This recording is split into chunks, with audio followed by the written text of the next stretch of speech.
안녕하세요. 이번 시간은 394페이지 2장 건축물 건축을 함께 보십니다.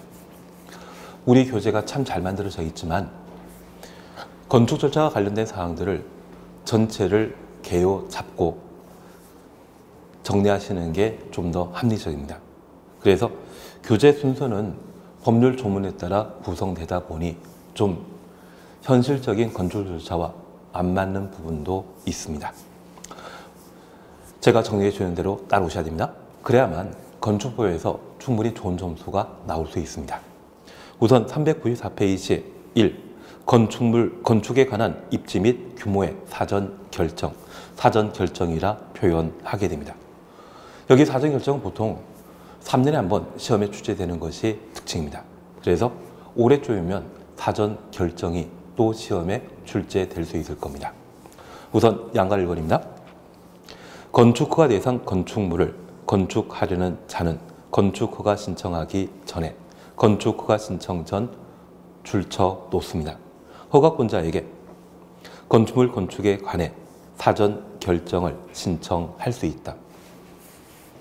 그러면 우리 이렇게 잠깐 보십니다. 건축법의 두 번째 파트로서 건축 절차에 관한 사항을 함께 보시는데, 통상 건축 절차는 내가 살 집을 만들 때 건축법에 따른 절차를 거치도록 되어 있습니다. 내가 살 집을 만들게 되면 나는 건축주가 되고,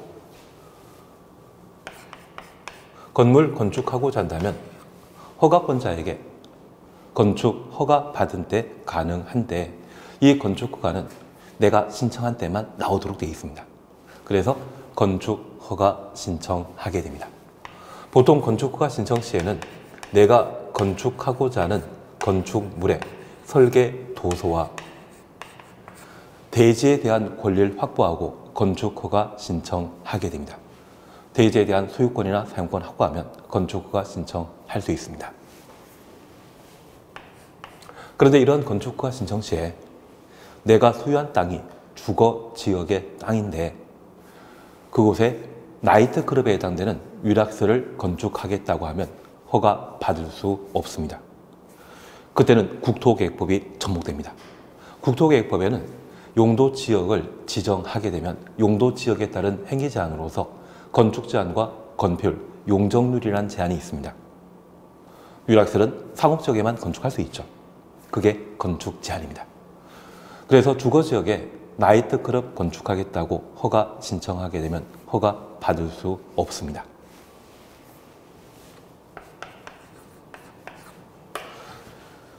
이렇게 건축허가 신청하게 되면 허가권자에게 허가 받을 수 있고요. 허가받은 자는 공사에 필요한 준비 마치고 착공 신고하고 공사를 개시하며 그 공사가 완료되게 되면 허가받은 대로 공사 이루어졌는지 확인하는 사용 승인을 받도록 되어 있습니다.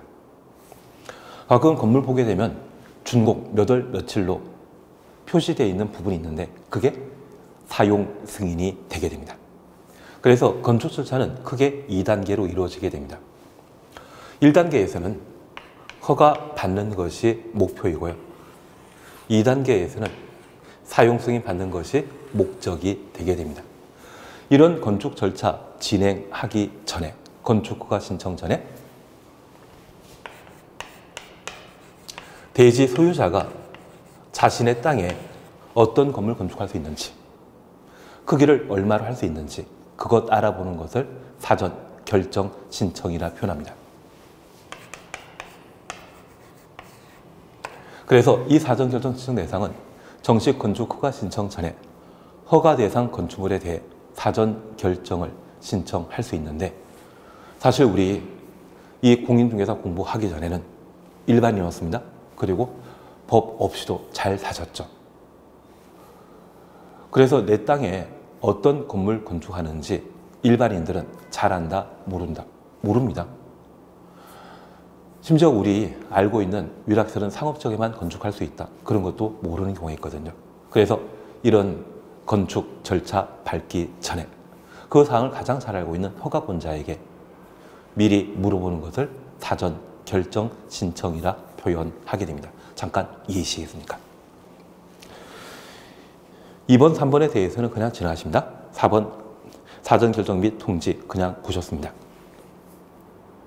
그리고 양가로 5번입니다.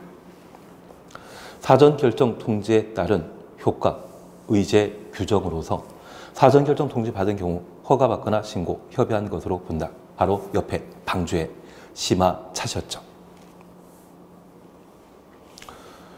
사전결정 통지 시 의제 사항으로 1번 국토계획법에 따른 개발행위 허가, 2번 산지관리법에 따른 산지 전용 허가 등 가로속에 보전산지의 경우는 도시지역만 해당한다.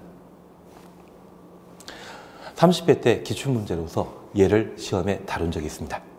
그리고 3번 농지법에 따른 농지 전용 허가 등, 4번 하천법에 따른 하천 전용 허가 등 4가지 허가 받거나 신고, 협의한 것으로 본다. 그래서 위에서 3번째 줄에 본다 동그라미 해놓습니다.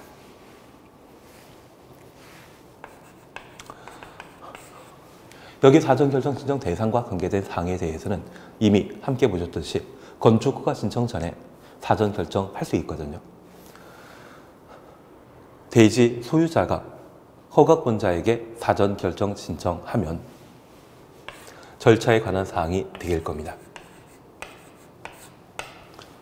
저 신청에 따라 사전결정서가 통지되었을 때 효과에 관한 사항입니다. 이런 효과에 관한 사항으로 의제에 관한 사항을 우선 함께 파악해 놓습니다. 여기 의제는 본다란 말을 잠깐 파악해 놓습니다. 여기 본다는 사실적인 측면의 본다와 법적 측면의 본다 두 가지로 구분하게 되는데, 우리가 공부하는 민법에는 사실관계와 법적 관계를 동시에 다루는 법령입니다. 반면 우리가 지금 공부하고 있는 부동산공법은 법적 측면을 파악하고 있는 그런 법률이 되게 됩니다. 그러면 이 사실관계로서 각종 사고가 발생하여 특정인이 장기간 연락 두절인 경우가 있습니다. 그런 연락 두절 사실이 발생하게 되면 그 사람에 대해 사망한 것으로 추정하거나 사망한 것으로 간주하는 경우가 있습니다. 나는 추정이란 말과 간주란 말 들어본 적 있죠?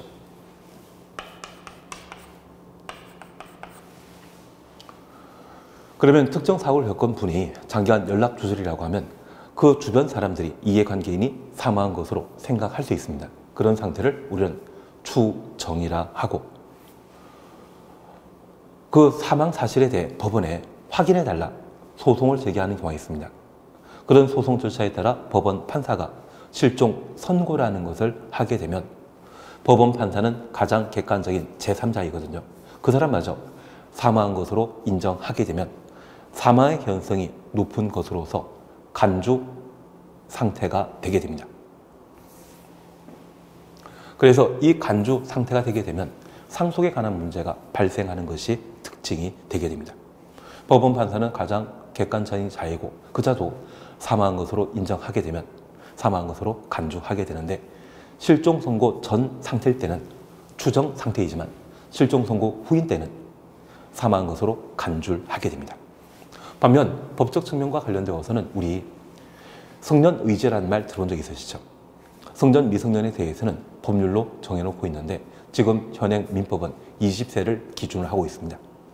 미성년자라 할지라도 결혼하게 되면 사적 관계에 있어서는 행위 능력자와 똑같은 행위 능력을 행사할 수 있는데 우리는 그런 것들을 성년 의제라 표현하게 됩니다.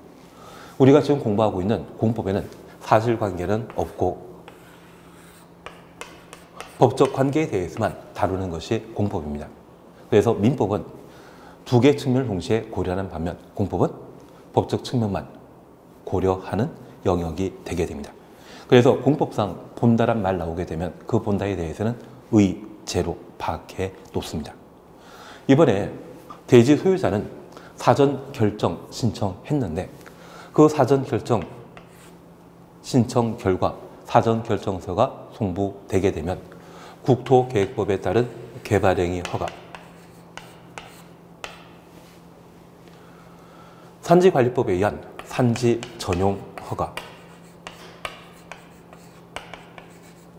농지법에 따른 농지 전용 허가, 그리고 하천법에 따른 하천 점용 허가, 네 가지 인허가가 동시에 처리된 것으로 인정하게 됩니다. 우리는 그것을 의제라 표현하게 됩니다. 그래서 네 가지 인허가가 동시에 처리된 것으로 인정하게 되면 우리는 이것을 의제라 표현하게 되고, 이거 참 좋은 일이죠. 그래서 보통 지방선거, 올해 같은 경우는 6월 달에 지방선거가 있는 것 같습니다. 그때 한 3개월, 6개월 전에 내가 소유하고 있는 농지 또는 산지에 대해 건물 건축할 수 있는지 사전 결정 신청하고, 사전 결정서가 날라오게 되면 이제 산지에서 다른 용도로 전환할 수 있습니다. 여기 산지 전용 허가, 용도 전환을 말하는데, 산지나 농지에서 용도 전환하게 되면 이제 건물 건축할 수 있는 제주로 바뀐다는 이야기가 되게 됩니다. 그런 사전 결정서를 통지해 준 시군 구청장은 참 훌륭한 분이죠. 다음 선거에 한번 뽑아줄 마음이 있고, 그렇지 않다고 하면 아마 무능하다 생각할 겁니다. 바꿔야 되겠죠. 이러한 것이 사전 결정과 관련된 하나의 의미가 되지 않나 싶습니다. 그런데 이 네 가지 인허가는 의제되지만, 도로 점거하여 사용하고자 한다면 도로 점용허가 필요하거든요. 그리고 건축 허가라는 것은 의제 대상이 아닙니다. 이 네 가지만 의제 대상이 된다는 걸 파악해 놓습니다. 그래서 최근 기출문제에 나왔던 산지 전용 허가 관련된 보전 산지에 관한 사항은 나중에 문제 풀어나가면서 보시면 되고, 사전 결정의 의미 약간 이해지시겠습니까?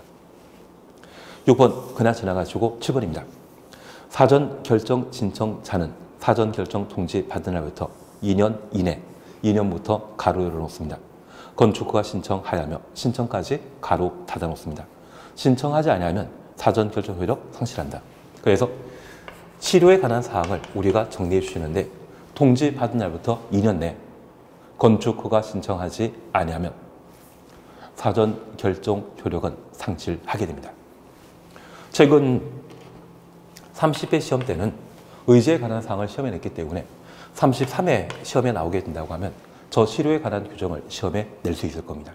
그래서 대상, 절차, 효과에 관한 사항들을 저렇게 정리하시는 게 사전 결정과 관련되어 한 3년에 한 번 출제되는 시험 문제에 대비하는 방법이 될 겁니다.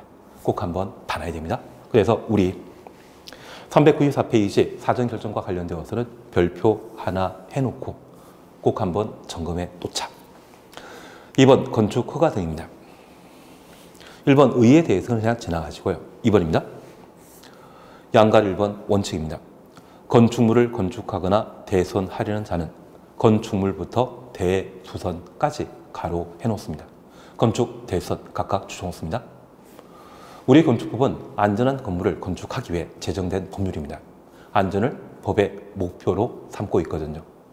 안전에 큰 영향을 끼칠 수 있는 건축 행위와 대손 행위에 대해서는 그냥 못합니다. 시군 구청장에게 허가 받은 때만 할 수 있는 행위가 되게 됩니다. 그래서 원칙적인 건축 허가권자는 우리와 가장 가까운 기초단체장인 시군 구청장이다. 그렇게 파악해 놓습니다. 그리고 2번입니다. 21층 이상 건축물 등의 건축물을 특별시나 광역시에 건축하려면 21층부터 건축까지 가로 해놓습니다. 특별시장 광역시장에 허가 받아야 된다. 특별시장 광역시장 줄쳐 놓습니다. 옆에 방주 보시게 되면 세 번째 핵심이라는 게 있습니다. 그 핵심에 21층 이상 연 면적 합계 10만 제곱미터 이상 가로속에 공장, 창고 제외한다. 그 정도를 한번 확인해 놓습니다. 다음 페이지에 동그라미 2번 보게 되면 층수가 21층 이상이거나 연면적계가 10만 제곱미터 이상의 건축물 건축을 말하고 세 줄 밑에 다만 다음에 해당되는 건축은 제외한다. 1번 공장, 니은 창고, 공장, 창고만 각각 줄쳐 놓습니다. 우리 사전결정과 관련된 사항은 별표 하나에서 정리하기로 하셨죠. 그리고 충분히 우리는 할 수 있을 겁니다.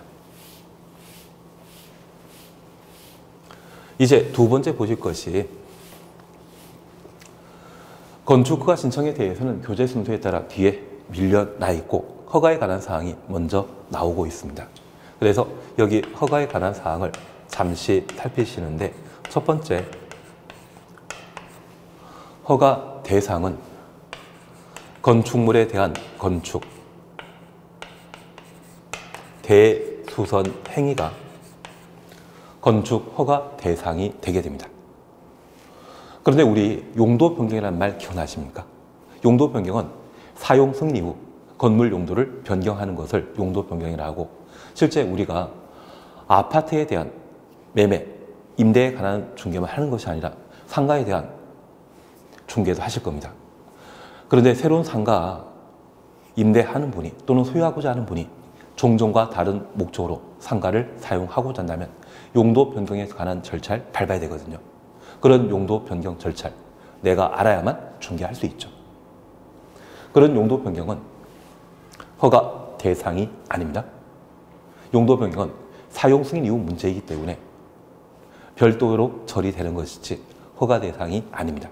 그래서 건축물 관련 행위 중에 건축 대수선, 결합건축, 리모델링 이러한 것들은 허가 대상이 될 수 있습니다. 그리고 두 번째, 우리 공법의 학습 방법은 항상 대상 절차를 정리해 놓으시는 게 필요하죠. 허가권자에 관한 사항을 함께 정리해 주십니다. 사실 우리 교재 참 잘 만들어졌는데 이 교재대로 내용 정리하게 되면 건축 절차 흙에 2단계로 구성되어 있는데 이게 섞이게 되어버립니다. 섞이게 되면 진짜 머리 좋으신 분들은 이 내용을 그대로 잘 정리해서 내 걸로 삼고 문제 나오면 잘 풀 수 있는데, 방금 보셨던 허가권자가 어느 파트에 해당되는지 모르고 그냥 공부하다 보니 체계가 잘 안 잡혀서 일반인들은 점수가 안 나오는 경우가 있습니다. 그게 부동산 공법이 어렵게 느껴지는 하나의 원인이고, 그러한 것들이 과락을 만들게 되는 원인이 되고 있습니다. 그래서 나중에 우리가 좀 자료 따로 정리하고 뭐 요약집이든 다른 방법으로 자료 정리하게 되면 테마 내용에 따른 것들을 체계 있게 정리해 나가시는 게 공법에서는 좋은 점수 받을 수 있는 방법이 되게 됩니다. 일단 교재 순서에 따라 제가 해나가는데 우선 우리는 허가에 관한 파트를 지금 하고 있는 겁니다. 그 중에 허가권자입니다. 이번에 내가 살 집을 만드는 것이 건축허가다 만드는 것이죠. 내가 살 집 만들 때 국토교통부 장관은 관심 있다? 전혀 관심 없습니다. 서울특별시장은 관심 있다? 없습니다. 우리와 가장 가까운 행정청인 시, 군, 구청장. 그래서 서울 같은 경우에는 구청장이 원칙적인 건축 허가권자가 되고, 경기도 평택시 같은 경우는 평택시장이 허가권자가 되게 됩니다. 그리고 예외적인 허가권자로서 특별시장, 광역시장이 허가권자가 될 수 있는데, 이 특광이 허가권자 되고자 한다면 예외 조건으로서 세 가지를 충족해야 됩니다. 첫 번째, 특광은 자신의 관할 구역에서만 시장으로서의 권한을 행사하지 다른 도시 가면 권한 없죠. 그래서 이번에 건축행위가 특광에 이루어져야 됩니다. 그리고 규모에 관한 문제로서 21층 이상이거나 연면적 합계가 10만 제곱미터 이상이어야 합니다. 그런데 우리가 잠깐 이해하실 것이 있습니다. 21층 이상, 연면적 10만 제곱미터 이상의 건축물은 규모 크죠? 크다는 것을 이해해 놓습니다. 그리고 연면적 10만 제곱미터는 우리 상식적으로 국민택 규모에 해당되는 아파트는 주거 전용 면적이 85제곱미터입니다.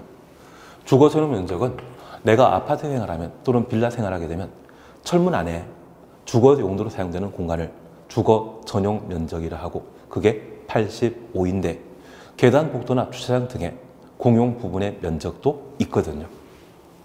그 면적이 보통 25제곱미터 정도가 되게 됩니다. 그래서 국민대 규모의 주택을 분양하게 되면 실제 분양받는 면적은 110제곱미터인데 저 110은 전용 면적과 공용 면적을 합한 면적으로 이해해 놓습니다. 공용 면적도 돈 내서 분양받는 것이죠. 그러면 이런 110제곱미터 1000세대 정도가 만들어지게 되면 그게 연면적 10만 제곱미터 정도가 되게 됩니다. 그러면 저 1000세대가 주거 용도라고 하면 한 세대당 3명, 4명의 사람들이 거주하게 되었을 때 한 3,000명, 4,000명 정도가 살 수 있을 거고요. 상가라고 하면 더 많은 사람들이 이용하는 건축물이 되게 됩니다. 그렇게 많은 사람들이 드나들고자 한다면 우리 생활에 필요한 기반시설, 인프라 필요하죠. 그런데 서울특별시에 기반시설인 인프라 설치할 수 있는, 인프라인 기반 설치할 수 있는 권한 가진 자는 구청장이다, 서울시장이다. 우리 국토계획법 공부하시면서 기반시설의 설치 정비 계량은 원칙적으로 도시군 관리계획으로 결정해야 되죠. 그리고 규모 작은 것이라고 하면 개발행 허가받아 설치하게 됩니다. 이번에 건축허가 대상이라면 개발행위 허가 대상에 해당되는 것으로서 경기도 속에 있는 시장 군수라고 하면 기반시설에 대한 권한 가지고 있지만 서울 같은 경우는 특광이 기반시설에 대한 설치 권한을 가지게 됩니다. 그래서 이런 규모의 건물을 건축하는 때에는 특광이 허가권자가 되게 되는 겁니다. 그래서 최근 서울에 제2롯데월드를 송파에 만들어 놓았는데 잠실에 만들었는데 그때 허가권자는 누구이다? 서울시장입니다. 그런데 그 제2롯데월드도 한 10년, 15년 지나게 되면 노후화가 발생하게 되고 해당 건물에 대한 대수선이 이루어지게 될 겁니다. 여기 대수선할 때는 새로운 기반시설의 설치가 필요하다, 필요 없다, 필요 없죠. 그래서 이 대수선 시에는 송파구청장이 허가권자가 되게 됩니다. 그래서 특광이 허가권자인 것은 기반시설 설치와 관계된 사항으로 특별시, 광역시 안에 21층 이상이거나 연면적 10만 제곱미터 이상의 건축물을 건축하는 때는 특광이 허가권자가 되게 됩니다. 다만 이런 규모의 건축물이 할지라도 건축물의 용도가 공장, 창고에 해당되는 경우에는 제외시킵니다. 하나 이해하실 것이 있습니다. 우리 건축법은 1962년도에 제정되었는데 1962년도에 대한민국은 산업국가이다? 농업국가이다? 농업국가이죠. 그런데 이 공장이 많이 만들어지게 되면 예전과 달리 일자리가 늘어나고 국민소득이 증가하더라고요. 그래서 저 건축법이 제정되었던 1962년도 이후에 공장과 관계된 사항에 대해서는 일자리와 관계된 것으로서 규제를 대폭 완화하고 있습니다. 그래서 우리 이 공장 창고가 연면적 합계가 10만 제곱미터 이상이라 할지라도 이 공장 창고에 대해서는 항상 누가 허가권자이다? 시군구청장이. 그래서 우리 경기도에는 용인시라고 하는 도시가 있습니다. 그리고 평택이라는 도시가 하나 있습니다. 둘 다 반도체 공장 만들어졌거든요.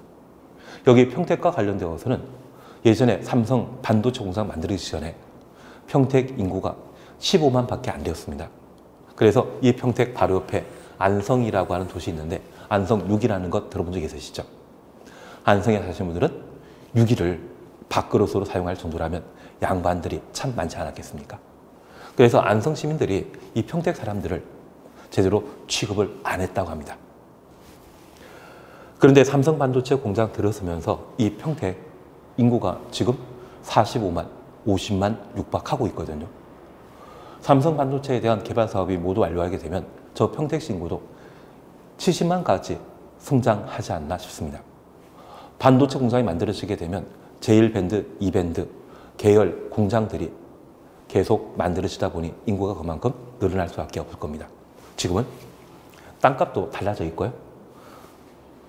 평택 분들이 아마 안성분을 예전처럼 반대로 대우하지 않나 싶습니다.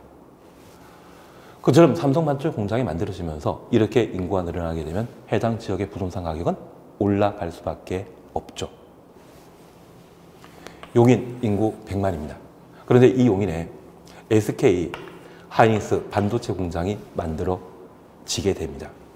그래서 용인시 처인구 원삼면이라는 곳이 있는데 이곳에 SK 반도체 공장이 만들어지게 되면 SK만 들어가는 것이 아니라 납품하는 제1차 밴드, 2차 밴드 회사들도 몰려들게 될 겁니다.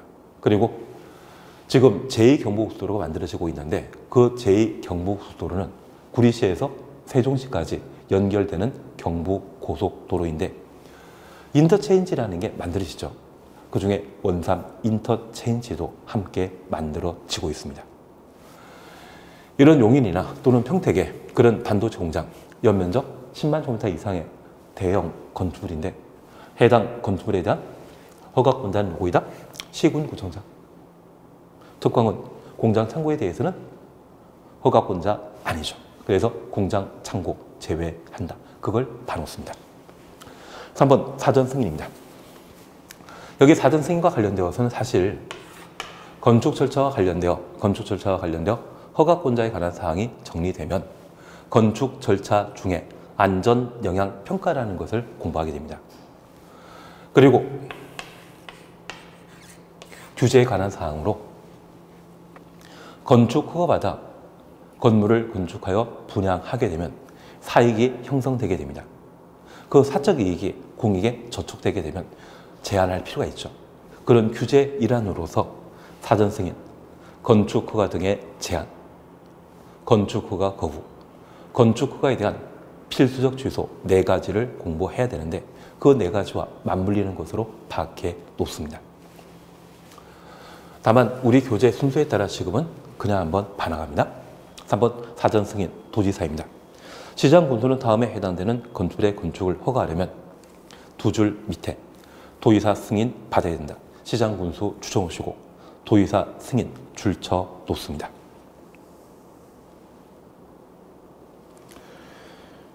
동그라미 1번 2에 양가로 2에 해당되는 건축물. 맨 첫 번째 나와 있는 21층 이상 연면적 합계가 10만 제곱미터 이상의 건축물을 말합니다. 공장 창고는 제외한다. 그렇게만 봐놓습니다. 그리고 2번, 3번과 관련되어서는 우리 공인중개사 시험에는 20회 때 2번, 3번에 관한 내용을 시험에 출제한 적이 있습니다. 그 이후 개정된 게 없거든요. 그래서 이쪽은 천천히 다시 한번 정리해 나가실 겁니다.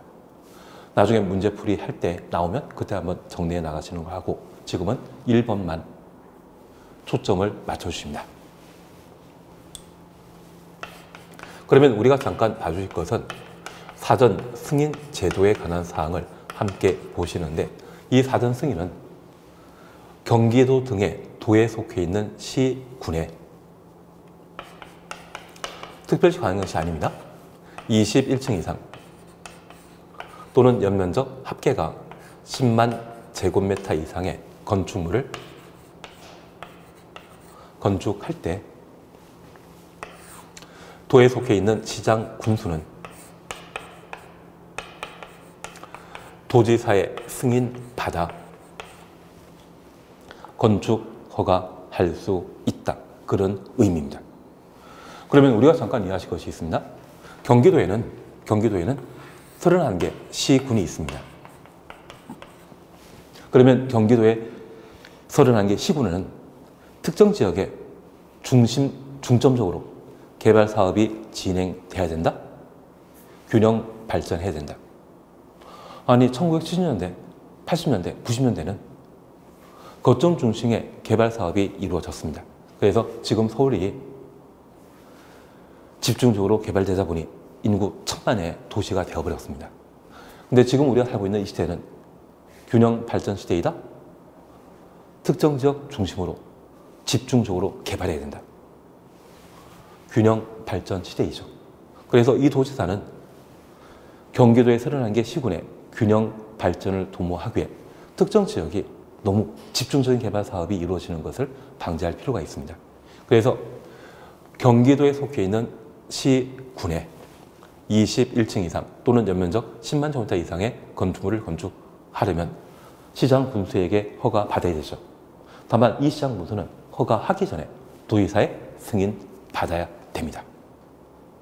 이것을 우리는 도의사의 사전 승인이라 표현하게 됩니다. 그래서 첫 번째 우리 봐주실 것은 현재 건축 허가 시의 허가권자는 특광 시군구청장이 허가권자인데 국장 도의사는 허가권자 아니라는 것을 잡아내야 됩니다. 국장 도의사는 허가권자 아니죠. 그래서 도의사는 사전 승인권자라는 것 파악해 놓으시고 도에 속해 있는 시군에 이런 규모의 건물 건축하게 되었을 때 공장, 창고는 포함한다, 제외한다? 제외시킵니다. 그래서 용인시의 처인구의 원산면에 SK 하이닉스 반도체 공장 만들어지게 되면 지금 용인시 인구가 100만 넘었는데 아마 140만, 150만까지 용인시가 성장, 발전하게 될 겁니다. 다만 이 용인시는 참 땅이 애매한 땅이 있습니다. 그래서 함부로 토지에 투자해서는 안 되는데 그런 부분들은 나중에 다른 실무 과정에서 접하실 수 있을 겁니다. 그 용인시장이 SK 하이닉스 반도체 공장에 대한 건축 허가 내줄 때는 도의사 승인 받을 필요 없죠. 그걸 우리가 정리해 나가시는 게 여기입니다. 그래서 도의사는 사전 승인권자이지 절대 허가권자 아니다. 그걸 파악해 놓습니다. 4번 건축허가 등의 신청 이런 거 필요 없습니다. 5번 건축허가의 필수적 취소입니다. 우리 규제와 관계된 사항 다시 한번 잠깐 이렇게 보십니다. 우리 허가권자는 특광 시군구청장이라는 것 파악되셨죠? 여기 규제와 관련되어서는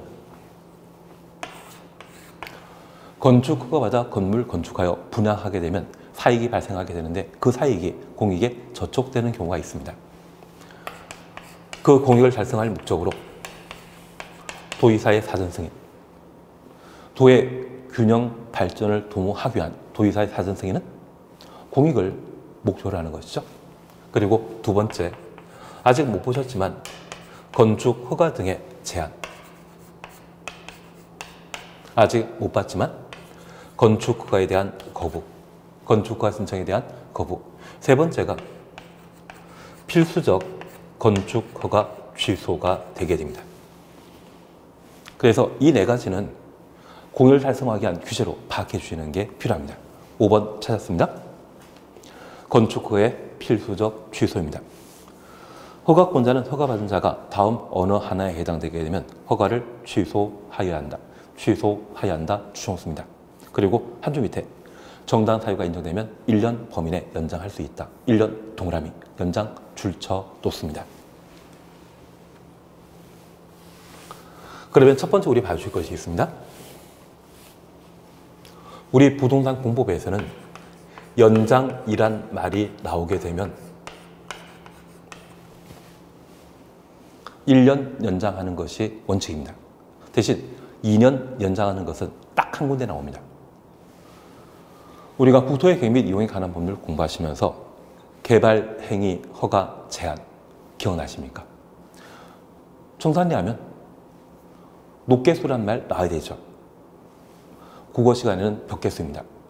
녹개수, 녹지적, 계획관리적, 수목보전. 그리고 기지계란 말 기억난다?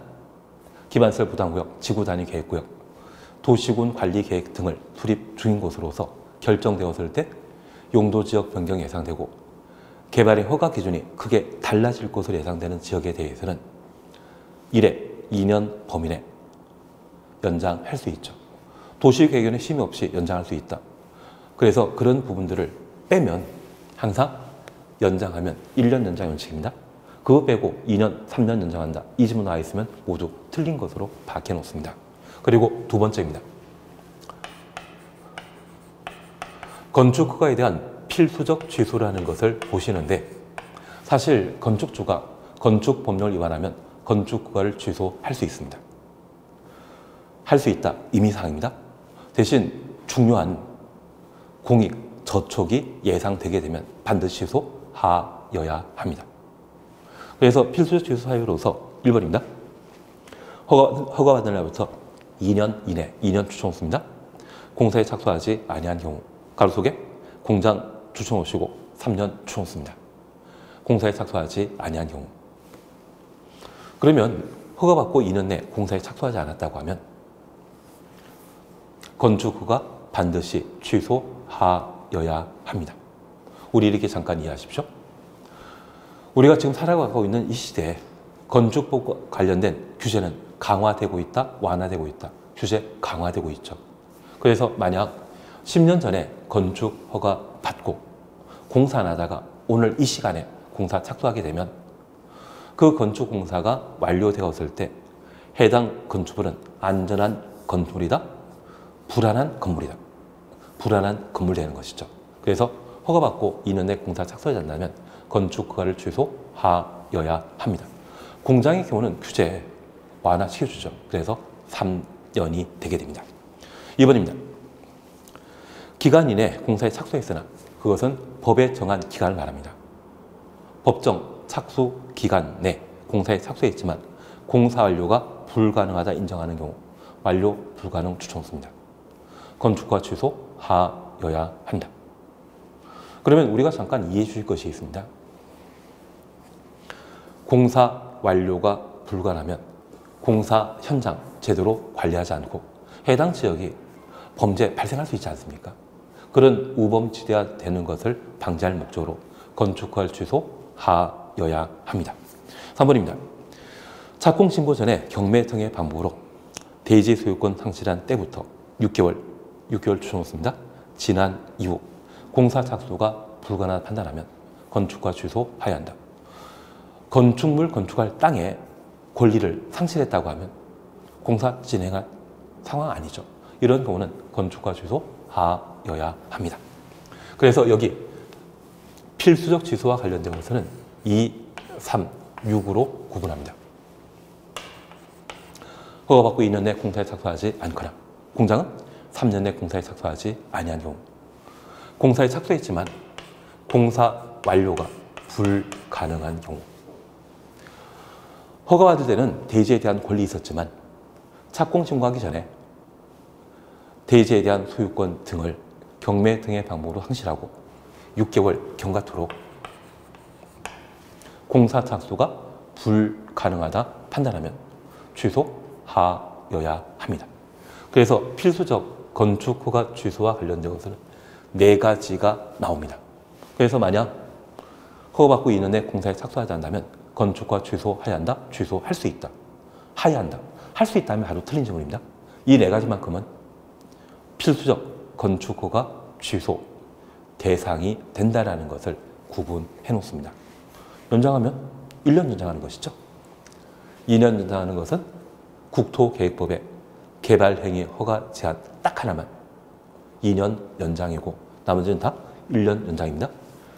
건축법에서 2년 연장한다 이런 말 나오면 땡큐이죠. 그 질문 무조건 틀린 질문이죠. 그런 것들을 각각 정리해 나가시는 게 필요합니다.